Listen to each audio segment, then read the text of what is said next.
ఈ వీడియో చూశాక నన్ను చాలామంది తిట్టుకుంటారు. అయినా సరే నా మనసులో ఉన్నది నేను చెప్పేస్తా. వీడియో లాస్ట్ వరకు చూసి మీ అభిప్రాయాన్ని చెప్పండి.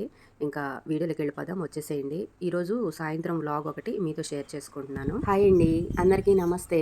నేను మీ శ్రీ కృష్ణ తులసి. అందరు ఎలా ఉన్నారు? బాగున్నారా? మేము కూడా బాగున్నాం. ఈరోజు ఈవినింగ్ వ్లాగ్ ఒకటి మీతో షేర్ చేసుకుంటున్నాను. వీడియోలోకి వెళ్ళే ముందు మన ఛానల్ని ఫస్ట్ టైం చూస్తుంటే సబ్స్క్రైబ్ చేసుకోండి. అలాగే లైక్ చేసి వీడియో లాస్ట్ వరకు చూసి మీ అభిప్రాయాన్ని కామెంట్ రూపంలో తెలియజేయండి. ఓకేనా అండి? ఇంకెందుకు వీడియోలోకి వెళ్ళిపోదాం, వచ్చేసేయండి. ఇంక సాయంత్రం పూట 4:30, 5 అయిందనమాట. ఇంక ఇంట్లో పని అయితే స్టార్ట్ చేశాను. ఇంక రెగ్యులర్గా చేసుకునే పనులేలేండి. ఇంక నేను చెప్పాలనుకున్న టాపిక్ గురించి అయితే చెప్పేస్తాను. రోజు నిద్ర లేచిన దగ్గర నుంచి ఎన్నో వార్తలు వినాల్సి వస్తుంది. అవి ఒకటి కాదు, రెండు కాదు. అసలు ఎన్ని వార్తలు అంటే ఆడపిల్ల కన్న తల్లిదండ్రులకి ఇంక అసలు నరకం కనపడుతుంది అనుకోండి. ఒకప్పుడు ఆడపిల్ల పుడితే ఆ పిల్లకి పెళ్లి చేస్తే చాలు మా బాధలు పోతాయి, మా నెత్తి మీద ఉన్న కుంపటి దిగిపోయిద్ది, ఒక అయ్యి చేతిలో పెడితే వాళ్ళ జీవితం వాళ్ళు ప్రశాంతంగా సాగించుకుంటారు అన్న ఇదిలో ఉండేవాళ్ళు. ఇప్పుడు అలా కాదు. పెళ్లి చేసినా చెయ్యకపోయినా ఆడదానికి పుట్టిన దగ్గర నుంచి చచ్చిపోయేదాకా అస్సలు వాళ్ళకంటూ స్వేచ్ఛగా తిరగటం కానీ, స్వేచ్ఛగా వాళ్ళ పనులు వాళ్ళు చేసుకోవడానికి బయటికి వెళ్ళాలన్నా వాళ్ళకంటూ అసలు ఒక సేఫ్టీ అనేది లేకుండా అయిపోయింది. అది వయసుతో సంబంధమే ఉండలేదు. చిన్నపిల్ల లేదు, పెద్దాళ్ళు లేరు, ముసలాళ్ళు లేరు. అందరి పరిస్థితి అలాగే ఉంది. మొన్నటికి మొన్న ఒక పెద్దావిడిని తీసుకెళ్ళి ఏదో క్యాబ్ బుక్ చేసుకుంటే తీసుకెళ్ళి ఆమె దగ్గర డబ్బుల కోసం లాక్కొని నూతిలో పడేశారు అని ఒక వార్త. చిన్నపిల్ల ఆటోలో వెళ్తుంటే ఆటో డ్రైవర్ 30 మంది కలిసి రేప్ చేశారని ఒక వార్త. ఇలా ఒకటి కాదు, రెండు కాదు, వయసుతో సంబంధం లేకుండా రోజుకి ఎన్ని వార్తలు వినాల్సి వస్తుందో. అయితే ఆ పిల్లని రేప్ చేసిన తర్వాత కొంతమందిని షూట్ చేసి చంపడం, కొంతమందిని తగలబెట్టి చంపడం ఇలా చేశారు కదా. అసలు నిజంగా అది చూసినప్పుడు నాకైతే చాలా హ్యాపీగా అనిపించింది. మొన్న ఈ మధ్య వైష్ణవి అని ఒక అమ్మాయిని కూడా వాళ్ళ ఆయన చంపేశాడు కదా. దాని గురించి కూడా నేను అంతకుముందు ఒక వీడియో చేశాను. అసలు నిజంగా వాళ్ళకు కూడా న్యాయం జరిగితే బాగుండు అనిపించింది. వాడిని కూడా అసలు ఇలాగే కాల్చి చంపటము, తగలబెట్టడము చేస్తే బాగుండు అనిపించింది. నిజంగా నేను ఎన్నిసార్లు అనుకున్నాను. పాపం వాళ్ళ తల్లిదండ్రులు 3 నెలలు దాటిపోతున్నా కూడా వాళ్ళకి న్యాయం జరగక ఎన్ని రకాల వీడియోలు పెడుతున్నారు. ఒక వీడియోకి కాకపోతే ఒక వీడియో కన్నా స్పందించకపోతారా, మాకు న్యాయం చేయకపోతారా అని ఎన్ని రకాలుగా ఇబ్బందులు పడుతున్నారు, ఎన్ని రకాలుగా వాళ్ళు ప్రయత్నం చేస్తున్నారు. ఉండటానికి ఇల్లు కూడా లేకుండా అయిపోయింది. అసలు వాళ్ళు అంత ఇబ్బంది పడుతుంటే వాళ్ళకి ఎందుకు న్యాయం చేయట్లేదు ఈ ప్రభుత్వం నాకు అర్థం కావట్లేదు. నిజంగా నేనైతే వాడిని ఇట్లాగే ఉరిదీయటము, అందరి మధ్యలో చంపేయటమో చేస్తే బాగుండు అనుకుంటున్నా. ఏంటక్క నువ్వు ఇంత క్రూరంగా ఆలోచిస్తున్నావు, ఒక మనిషిని అలా ఎలా చంపేయాలి అంటావు అని మీరు అనుకుంటారేమో. నిజంగానే చంపేయాలండి. మీరు నన్ను తిట్టుకున్నా సరే, నా గురించి ఏమనుకున్నా సరే, నా మనసులో ఉన్న మాట అయితే ఇదే. అసలు అలాంటి వాళ్ళని చంపేస్తేనే రెండో వాళ్ళకి భయం అనేది ఉంటుంది. రెండో వాళ్ళకి ఇలాంటి ఆలోచనలు చేయాలి అన్నా కూడా భయపడేటట్టు ఉండాలన్నమాట. మరీ ఏంటంటే అసలు ఇంత దారుణంగా తయారయ్యారు. అసలు ఒక వయసుతో సంబంధం లేదు, పెద్ద లేదు, చిన్న లేదు, ప్రతి ఒక్కళ్ళ మీద ఇదే. అసలు ఎన్ని జరుగుతున్నాయో నిద్ర లేచిన దగ్గర నుంచి. ఇలాంటివన్నీ ఏంటంటే కోపం వచ్చిద్దా లేదా? నాకైతే అసలు ఒళ్ళు మండిపోతుంది. ఇలాంటి వాళ్ళని ఎంత క్రూరంగా వీలైతే అంత క్రూరంగా చంపాలి. అప్పుడే రెండో వాళ్ళకి భయం అనేది వచ్చిద్ది. ఇంక దీని గురించి మీరు తిట్టుకున్నా ఏమనుకున్నా నాకు పర్వాలేదు. నా మనసులో ఉన్న మాట అయితే చెప్పాలి అనుకున్నాను. ఎందుకంటే అసలు ఆడపిల్లలకి బయటికి వెళ్ళాలంటే భయం పుడుతుంది. ఒక్క నిమిషం పిల్లల్ని ఎక్కడికన్నా పంపించాలంటే, పక్కింటికి పంపించాలన్నా కూడా భయపడే అంత దారుణంగా కొత్త కొత్త వార్తలు వినాల్సి వస్తుంది. మరీ అసలు ఎటు వెళ్ళిపోతున్నాము మనము. రోజు రోజుకి మృగాల కన్నా ఇంకా దారుణంగా తయారవుతున్నాం. ఈ ప్రపంచం ఏమైపోతుందో ఏంటో, మనుషులు ఏంటి ఎలా తయారయ్యారు అనిపిస్తుంది. ఇంట్లో ఉన్నా భయంగానే ఉంటుంది, బయటికి వెళ్ళాలన్నా భయంగానే ఉంటుంది. అసలు ఇంట్లో ఉన్నా కూడా ఇంటి దగ్గరకు వచ్చి కూడా దొంగతనాలు చేయటము, మనుషుల్ని చంపటము, మెడలో లాక్కెళ్తా వెళ్తా అసలు వాళ్ళు పడిపోని చచ్చిపోని ఏమన్నా కానీ అసలు ఎన్ని ఒకటి కాదు, రెండు కాదు, ఎన్ని వార్తలు వింటున్నామో నిద్ర లేచిన దగ్గర నుంచి. ఈరోజు ఎందుకనో అసలు ఈ వీడియో చూసిన దగ్గర నుంచి ఆ తగలబెట్టడము, చంపటము అవన్నీ చూసిన దగ్గర నుంచి వైష్ణవి వాళ్ళ కేసులో కూడా ఇట్లాంటి ఒక నిర్ణయం తీసుకుంటే బాగుండిద్ది ప్రభుత్వం అనిపించింది నాకు. అందుకే మీతో షేర్ చేసుకున్నాను అనమాట. అలా అని నేను అందరినీ అనట్లేదులేండి. కొంతమంది మగవాళ్ళు మంచి పిల్లలు ఉన్నారు, కొంతమంది ఇలా ప్రవర్తించే మూర్ఖుల గురించి చెప్తున్నాను అనమాట. ఇలాంటి వాళ్ళ గురించి ప్రభుత్వం ఒక మంచి నిర్ణయం తీసుకొని వెంటనే ఏదన్నా ఒక సిచ్యువేషన్ జరిగింది అంటే వెంటనే వాళ్ళకి శిక్ష పడేటట్టు చేస్తే ఇంకా రెండోసారి ఇంకొకటి చెయ్యాలి అంటే భయపడేటట్టు ఉండాలన్నమాట. అలాంటి ఇలాంటి ఒక శిక్ష అమల్లోకొస్తే అప్పుడు ఆడవాళ్ళకి కొంతవరకు సేఫ్టీ అనేది ఉంటది. వైష్ణవి విషయంలో కూడా తొందరగా న్యాయం జరగాలని, వాళ్ళ అమ్మకి కొంచెం ప్రశాంతత కలిగించాలని కోరుకుంటున్నాను. ఇంకా సాయంత్రం పూట బయటంతా శుభ్రంగా ఊడ్చేసి ఇంకా కొన్ని గిన్నెలుంటే అవి కూడా కడిగేశాననమాట. అయితే ఈరోజు పొద్దున్నుంచి ఎందుకనో అంటే పొద్దున నిద్ర లేచిన తర్వాత ఇంట్లో పనంతా బాగానే చేసుకున్నాను. టిఫిన్ పని కూడా అయిపోయిందనమాట.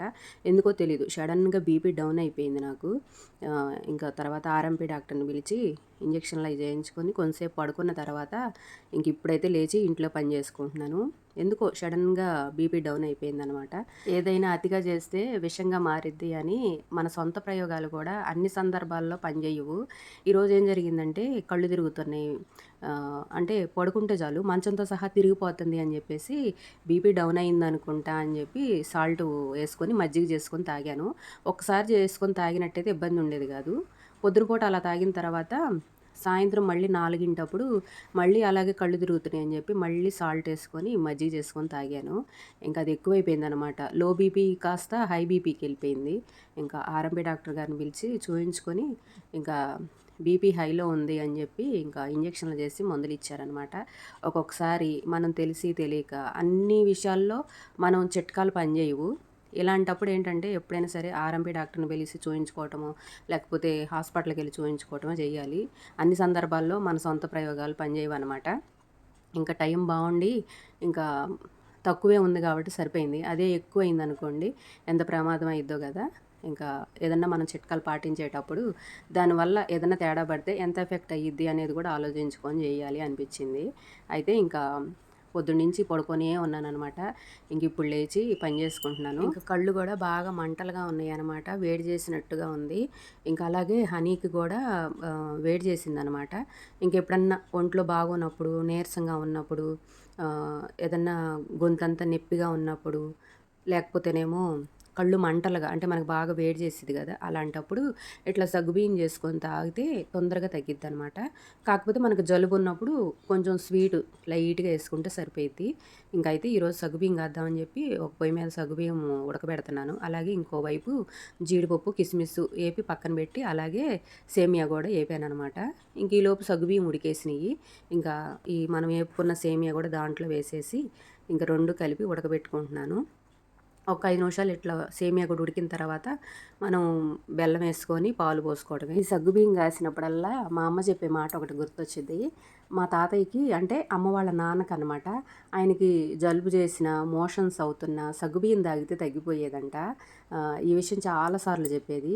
మోషన్స్ అవుతుంటే సగ్గుబియ్యం తాగితే తగ్గటం ఏంటి అని అడిగేదాన్ని నేను. అంటే ఒక్కొక్కళ్ళ బాడీకి ఒక్కొక్కటి పనిచేసిద్ది కదా. అట్లాగే మా తాతయ్యకి మోషన్స్ అవుతుంటే సగ్గుబియ్యం తాగితే తగ్గిపోయేదంట. నాకు కూడా తలనొప్పిగా ఉందనుకోండి స్నానం చేసి వస్తే తగ్గిద్ది. అదేంటో తెలీదు. అంటే చెప్తారు కదా ఒక్కొక్కళ్ళ బాడీకి ఒక్కొక్కటి సెట్ అయ్యిద్ది అని. చాలామంది ఏంటి తలనొప్పి రాగానే ట్యాబ్లెట్ వేసుకుంటారు కదా. నేనైతే ఫస్టు స్నానం చేసి వస్తాను. అప్పటికి తగ్గలేదనుకోండి కొంతసేపు అలా కళ్ళు మూసుకొని ప్రశాంతంగా నిద్రపోతాను. అప్పటికి తగ్గకపోతే అప్పుడు లాస్ట్ ఇంకా ట్యాబ్లెట్ వేసుకోక తప్పదు అనుకుంటేనే ట్యాబ్లెట్ వేసుకుంటాననమాట. ఎప్పుడైనా మన బాడీకి ఎక్కువగా ట్యాబ్లెట్లు అలవాటు చేయకూడదు. అంటే చిన్న చిన్న విషయాలకి. అలా అని పెద్ద పెద్ద విషయాలకు కూడా ట్యాబ్లెట్లు వేసుకోకుండా ఉండమని కాదు. అక్కడ సిచ్యువేషన్‌ని బట్టి. చిన్న చిన్న వాటికైతే నేను ఎక్కువ ట్యాబ్లెట్లు అంటే జలుబుగా ఉన్నప్పుడు ట్యాబ్లెట్లు వాడటం, లేకపోతే ఇట్లా తలనొప్పిగా ఉన్నప్పుడు ట్యాబ్లెట్లు వాడటం అలాంటివి నేను చేయను. ఏంటంటే జలుబు చేసిందనుకోండి మిరియాల పాలు తాగటం, లేకపోతేనేమో మనకి వామాకు ఉంటది కదా. దాంతో టీ కాసుకొని తాగటం అట్లా చిట్కాలు వాడతాను. వేడి నీళ్ళు తాగటం అట్లా చేస్తా. ఇంక తలనొప్పి వస్తే చెప్పాను కదా ఇంకా అట్లా చేస్తాననమాట. అప్పటికి తగ్గలేదు ఇక తగ్గదు ట్యాబ్లెట్ వేసుకోవాల్సిందే అనుకున్నప్పుడు వేసుకుంటాననమాట. ఇంక మా తాతయ్యకి కూడా అలాగే సగ్గుబియ్యం తాగితే మోషన్స్ తగ్గాయంట. ఇంక మా అమ్మ చెప్తా ఉండేది. ఇంక నాకు ఈ సగ్గుబియ్యం కాసినప్పుడల్లా మా తాతయ్య గుర్తొస్తూ ఉంటాడు. ఇంక ఇప్పుడు కూడా గుర్తొచ్చాడనమాట. అందుకే మీతో షేర్ చేసుకుంటున్నా. ఇంక సగ్గుబియ్యం కూడా ఉడికేసినాయి. ఇంకా సేమియా కూడా వేశాను కదా. ఇంకా అవి కూడా ఉడికిన తర్వాత దీంట్లోకి సరిపడా బెల్లం వేసుకొని అలాగే కొంచెం సాల్ట్, మనం స్వీట్ ఎప్పుడు ఏది చేసుకున్నా సరే కొంచెం సాల్ట్ వేసామనుకోండి టేస్ట్ బాగుంటుందన్నమాట. ఇంకా అలాగే ఒక స్పూను యాలకుల పొడి కూడా వేసాను. ఇంకా అవన్నీ వేసి తిప్పిన తర్వాత నేను ఇందాకే పాలు కాసి పక్కన పెట్టుకున్నాను. అవి చల్లగా అయిన తర్వాత ఇంక ఈ సగ్గుబియ్యంలో కలిపేసాను అనమాట. ఎప్పుడైనా సరే పాలు వేడిగా ఉన్నప్పుడు మాత్రం అస్సలు కలపకూడదు, ఇరిగిపోతాయి. కొంచెం ముందుగానే మనం పాలు కాసి పక్కన పెట్టుకొని కొంచెం వేడి తగ్గిన తర్వాత కలుపుకుంటే టేస్ట్ కూడా బాగుండిద్ది అనమాట. అయితే ఇంకా ఇవి మొత్తం కలపడం అయిపోయిన తర్వాత, అదే ఉడకటం అయిపోయిన తర్వాత ఒకసారి తీపి కరెక్ట్గా సరిపోయిందా లేదా అని చూశాను. అన్నీ కరెక్ట్గా సరిపోయినాయి. అంటే ఎక్కువగా చేస్తూ ఉంటాం కాబట్టి మనకు కూడా అలవాటు అయిపోయింది అనమాట. సుమారున అలా వేసినా కూడా సరిపోతాయి. ఇంకా అంటే మనం వంట చేసే కొద్దీ మనకు తెలియకుండానే ఇంకా అట్లా అలవాటు అయిపోయింది అనమాట. కూరలో ఉప్పు కారం వేయటం అయినా, ఇట్లా స్వీట్లు చేసేటప్పుడైనా మనకి కొలతో పని లేకుండా చేత్తో అలా వేయటం అలవాటు అయిపోయింది. వంట చేసే కొద్దీ కొన్ని సంవత్సరాలకి ఇంక అట్లా అలవాటు అవుద్దనమాట. ఇంక అన్నీ కరెక్ట్గా సరిపోయినాయి. ఇంకా హనీ నేను ఇట్లా బయట కొంచెం చల్లగా వాతావరణం బాగుంది, ఇంక ఇట్లా బయట కూర్చొని ఇంక తాగుతూ ఉన్నాం. ఇంక ఇవి కొంచెం తీపి వాసన వచ్చింది అంటే ఎంత గొడవ చేస్తాయో పెట్టమని. కానీ నేను అస్సలు తీపి కుక్కలకి అసలు పెట్టనండి. ఎందుకంటే మనం ఎప్పుడైనా సరే తీపి వస్తువులు కుక్కలకి పెట్టామంటే తొందరగా జబ్బులు చేస్తాయి అనమాట. అందుకని ఎప్పుడు నేను తీపి వస్తువులు తొందరగా పెట్టను. ఎప్పుడన్నా దేవుడి ప్రసాదాలు అంటే ఇంట్లో మనం ఏదైనా పొంగలి అలాంటివి చేసుకుంటాం కదా, అప్పుడు మాత్రం మేమందరం తింటాం కదా దేవుడి ప్రసాదం అన్నట్టుగా వాటికి కూడా కొంచెం పెడతాను అంతే. ఇట్లా విడిగా ఏదైనా చేస్తే అసలు ఇంకా మేమిద్దరం తాగుతుంటే మాకు పెట్టకుండా మీరే తాగుతారా అన్నట్టుగా కోపంగా అలాగే చూస్తూ ఉన్నాయి అనమాట. అయితే ఇంకా సగ్గుబియ్యం ఉడుకుతం అయిపోయినాక ఇంకా ఒక పొయ్యి మీద బియ్యం కూడా కడిగి పెట్టేశాను. ఇంక ఈరోజు అయితే కూర ఏం చేయలేదులేండి, ఇంక పొద్దున కూడా బాగోక చేయలేదు కదా. ఈ పూట అయితే ఎగ్స్ ఉన్నాయి, ఇంకా అది ఆమ్లెట్ వేసుకొని ఇంకా పచ్చడి వేసుకొని తినేస్తాము. ఇంకా ఇదండి ఈరోజు వీడియో. మరో వీడియోతో మళ్ళీ కలుద్దాం. మన ఛానల్ని ఫస్ట్ టైం చూస్తే సబ్స్క్రైబ్ చేసుకోండి, అలాగే లైక్ చేయండి. వీడియో లాస్ట్ వరకు చూసి మీ అభిప్రాయాన్ని తెలియజేయండి. వీడియో ఎలా ఉందో కామెంట్ చేయండి.